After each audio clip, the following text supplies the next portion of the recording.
Good morning and welcome again to another Making Mondays Matter. We are in for some of us, our fourth, fifth week of curfew, lockdown, all these different things that have been surrounding the present crisis that we are in. And so this morning, I want for us to take a look at the twin topics of effectiveness and efficiency.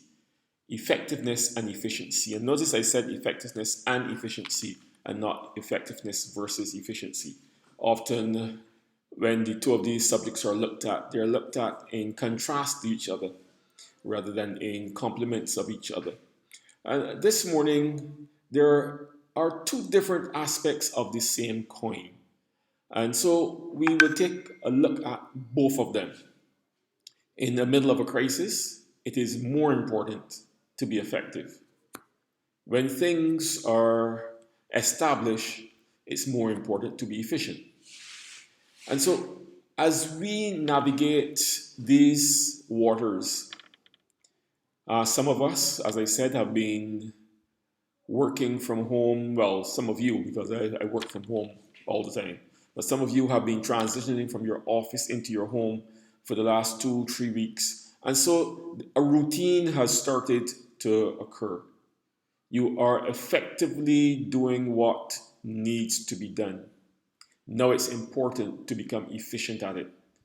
For those of you with young ones, you need to efficiently manage their time versus your work time since you're both occupying the same space. Now, also to work hours. Whereas when you go into the office, you know that you were there from 8 to 4 or 9 to 5, depending on your office hours. And it was a definite start and cut-off time. When you're at home, those start and cut-off times can get blurry. And so you have been doing what needs to be done, and that's the effectiveness of it. Now you need to work on your efficiency. But let's step back a bit and just consider the two aspects of this coin.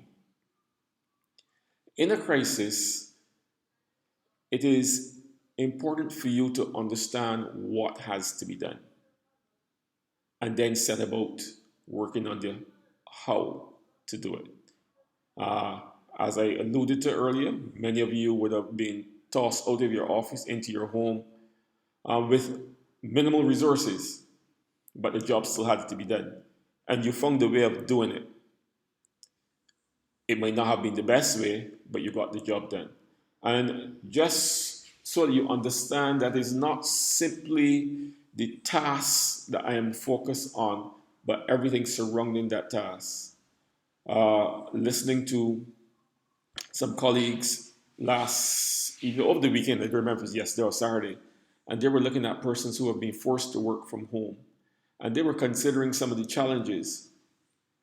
And yes, many of us were thinking about the technology and access to the internet, etc., etc. And then one person raised the fact that your home is not necessarily designed to be an office. And that went without saying. But then she went into some of the more details. The chair that you're sitting, it is easy enough or may work the well when you bring home work, and you work overnight and you sit at your dining room table and you spend 2 or 3 hours getting a particular project completed. And that's one off, and then you're back to the office the next day. For many of you, you are sitting in that same dining room chair for 8 hours, and it may not be the most appropriate.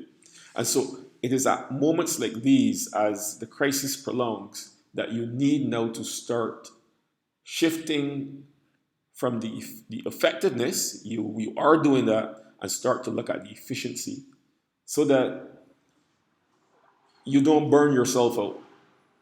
Because effectiveness is one thing, but usually, especially when you're looking at the quick and dirty way, it can quickly take its toll on you because you don't necessarily have all the right tools and the right conditions. And so you need to now work on the efficiency. One of the things that where we saw this occur quite blatantly and before our eyes was when supermarkets were required to reopen and to serve customers, but under the strict guidelines that was set out before, social distancing, etc., etc. And so now they had to find a way of getting that done. We know that the first few days were kind of chaotic as persons tried to adjust to the new realities.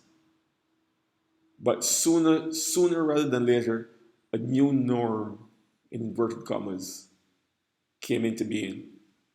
And so today, especially here in Barbados, I can't speak for other places at this time, the long lines that we saw 2, 3 weeks ago have pretty much disappeared.